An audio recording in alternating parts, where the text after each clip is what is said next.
नमस्कार दोस्तों, current economy scenario की सीरीज में आपका स्वागत, अभिनंदन।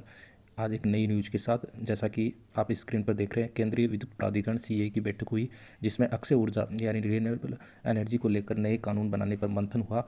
आखिरकार किस प्रकार से ये आवश्यकता भारत में महसूस हुई कि अक्षय ऊर्जा को लेकर एक नई नीति या कानून बनाया जाए, और उससे पहले किस प्रकार की नीति लागू थी और इस नई नीति में क्या क्या प्रावधान होने प्रस्तावित है, उन पर हम बात करेंगे। सबसे पहले इसकी बैकग्राउंड या पृष्ठभूमि की बात करें तो हम देखते हैं कि भारत में अक्षय ऊर्जा रिन्यूएबल एनर्जी का उत्पादन पिछले एक दशक में अत्यंत तेज़ी से बढ़ा है। सौर यानी सोलर, पवन, हाइब्रिड परियोजनाएं, बैटरी स्टोरेज और ग्रीन हाइड्रोजन जैसे नए क्षेत्र उभर चुके हैं। परंतु भारत इलेक्ट्रिसिटी एक्ट 2003 मुख्यतः पारंपरिक या थर्मल बेस्ड बिजली व्यवस्था को ध्यान में रखकर बनाया गया था। इसी संदर्भ में केंद्रीय विद्युत प्राधिकरण सीए ने विशेषज्ञों के सुझाव पर अलग रिन्यूएबल एनर्जी कानून पर विचार हेतु बैठक बुलाई है, और आवश्यकता भी है क्योंकि आज के इन्वायरमेंटल को लेकर, पर्यावरण को लेकर हमारी जो अक्षय ऊर्जा है, रिन्यूएबल एनर्जी है, वो विशेष महत्वपूर्ण होगी। तो उसको लेकर एक सीए के द्वारा बैठक आयोजित की गई है। अलग कानून की आवश्यकता क्यों है उसके बारे में हम देखें तो सबसे पहले हम बात करें रिन्यूएबल ऊर्जा की बढ़ती हिस्सेदारी को ध्यान में रखते हुए एक अलग कानून की आवश्यकता है। देश में कुल स्थापित क्षमता में रिन्यूएबल की हिस्सेदारी लगातार बढ़ रही है। कई राज्य जैसे राजस्थान, गुजरात, तमिलनाडु में सोलर विंड उत्पादन मुख्य स्रोत बना रहा है। जबकि हम बात करें कोई क्षेत्र मुख्य धारा बन जाए तो उसके लिए स्वतंत्र कानूनी ढांचा आवश्यक होता है। इसलिए वर्तमान में हम देख रहे हैं कि रिन्यूएबल जो एनर्जी है उसकी हिस्सेदारी बढ़ रही है।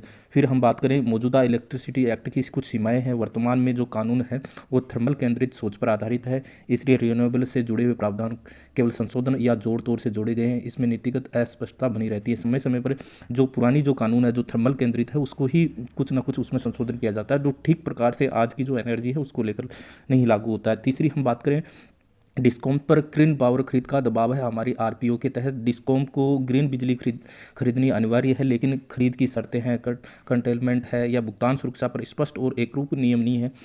इसलिए हम देखें कि एक नई जो ये कानून है उसको लागू करने की आवश्यकता यहाँ देखने को मिली है। नए क्षेत्रों को कानून से बाहर होना, क्योंकि जो कानून बनाया गया है उसमें निम्न क्षेत्र जो है उसकी परिभाषा में शामिल नहीं थे, क्योंकि आज की जो आवश्यकता है वो हम देखें कि एनर्जी स्टोरेज सिस्टम को वर्तमान में है, वो हमारी जो पुरानी जो कानून है उसमें इसको कहीं ना कहीं स्पष्ट नहीं किया गया है। इसलिए इन को वापस परिभाषित करने की आवश्यकता है। ग्रीन हाइड्रोजन है, आरटीसी है, round the clock renewable power है, हाइब्रिड परियोजना है, इनको कहीं ना कहीं परिभाषित करने की आवश्यकता है।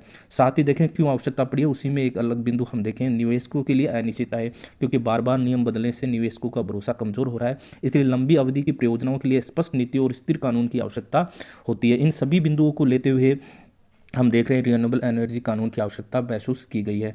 अलग हम बात करें कि रिन्यूएबल एनर्जी कानून से क्या लाभ होगा, अगर हम लागू भी करते हैं तो इससे क्या प्रॉफिट होगा, तो हम देखेंगे स्पष्ट रेगुलेटरी फ्रेमवर्क इसके अंतर्गत तैयार होगा, क्योंकि सोलर, विंड, हाइब्रिड स्टोरेज के लिए अलग अलग नियम थे, लेकिन अब जब ये कानून बना दिया जाएगा तो कहीं ना कहीं इसका एक नियम, पर्टिकुलर नियम लागू होगा। ग्रिड कनेक्शन है, ओपन एक्सेस है या कंटेनमेंट के स्पष्ट मानक है वो इसके अंदर आएंगे। साथ ही हम देखें कि ग्रिड और स्टोरेज से जुड़े भी नियम इसके अंतर्गत बनेंगे, क्योंकि इंटरमेंट या अनियमितता उत्पादन को संभालने हेतु स्टोरेज ग्रिड बैलेंसिंग के नियम तय होंगे। और इसका और क्या फायदे होंगे, निवेश और निजी भागीदारी को बढ़ावा मिलेगा, क्योंकि नीति स्थिरता से घरेलू व विदेशी निवेशों में क्या देखने को मिलेगी, वृद्धि मिलेगी।